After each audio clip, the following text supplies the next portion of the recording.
Bonjour à tous, je suis Chérine Audrey, candidate numéro 8 à l'élection Miss Gabon Maroc 2023 et aujourd'hui je suis là pour vous parler d'un sujet très important qui est la décennie de la femme gabonaise dans un premier temps et dans un deuxième temps je vais vous parler de Annie-Fleur Bathily, femme très influente au Gabon.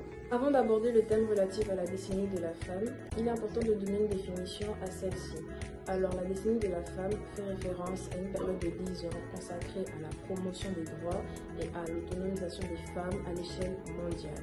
Ces décennies sont généralement déclarées par les Nations Unies ou d'autres organisations afin de mettre un accent sur les problèmes auxquels font face les femmes. Dans le cas du Gabon, la décennie de la femme a été mise en place au courant des années 2015 à 2025 afin de promouvoir les mouvements sociaux, les politiques gouvernementales, l'accès à l'éducation et les normes sociales.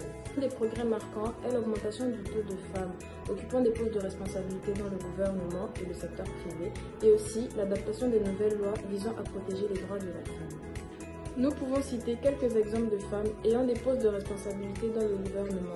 Madame Rose Christiane Osuka Raponda, première femme Premier ministre dans l'histoire du Gabon. Madame Félicité Angouri Ngoubili, ministre de la Défense. Madame Madeleine Baird, ministre de l'Emploi, du Travail, de la Fonction publique et bien d'autres. Nous avons eu aussi une nouvelle législation contre les violences sexistes et domestiques. Une modification complète a été faite au niveau du Code civil permettant aux femmes d'avoir les mêmes droits que les hommes en tant que chefs de famille, qui sont donc d'ouvrir un compte bancaire, de le gérer et d'hériter des actifs, de vouloir travailler sans pour autant demander la permission de leur conjoint, de savoir où elles veulent vivre et entre autres. Ces mesures législatives reflètent un effort pour surmonter les vestiges de l'ancien code qui consolidait le contrôle des femmes aux hommes. Nous pouvons ajouter à cela la journée nationale de la femme gabonaise le 17 avril qui a été marquée en 2019 par une longue marche vers égalité hommes-femmes par l'association Sylvia Bongo Ondiba afin de limiter les violences faites aux femmes et les inégalités qu'elles subissent. En résumé, la décennie de la femme vise à mettre en lumière les défis auxquels les femmes font face dans le pays, à consacrer plus d'efforts afin de limiter les inégalités de sexe et aussi afin de limiter les discriminations de genre.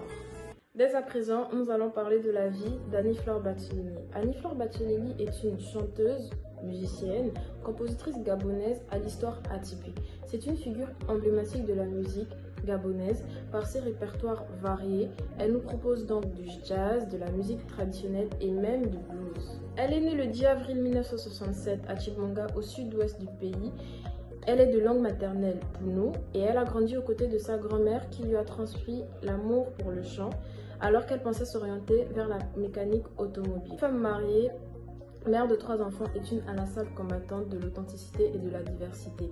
Elle a contracté une première union avec un Européen, union de laquelle elle a eu 2 enfants, mais a par la suite fini avec un enfant du pays, un médecin d'origine gabonaise, avec qui elle a eu le 3e. Ne pas s'accentuer sur sa vie privée, son parcours dans le monde de la musique a été remarquable. Elle s'est faite reconnaître par Pierre Calvert à Kenengue dans un concours de chant, où il la conseille et l'encourage à rentrer dans le lieu de la rencontre et de la formation qu'il a créé, Carrefour Arsa. Elle se rend en France en 1990 où elle y suit dans un premier temps une formation. Elle explore le jazz, le tisane, l'oriental et plein d'autres. Et par la suite décide de s'inscrire au cours de chant et de solfège au studio Alice Dana à Chantilly.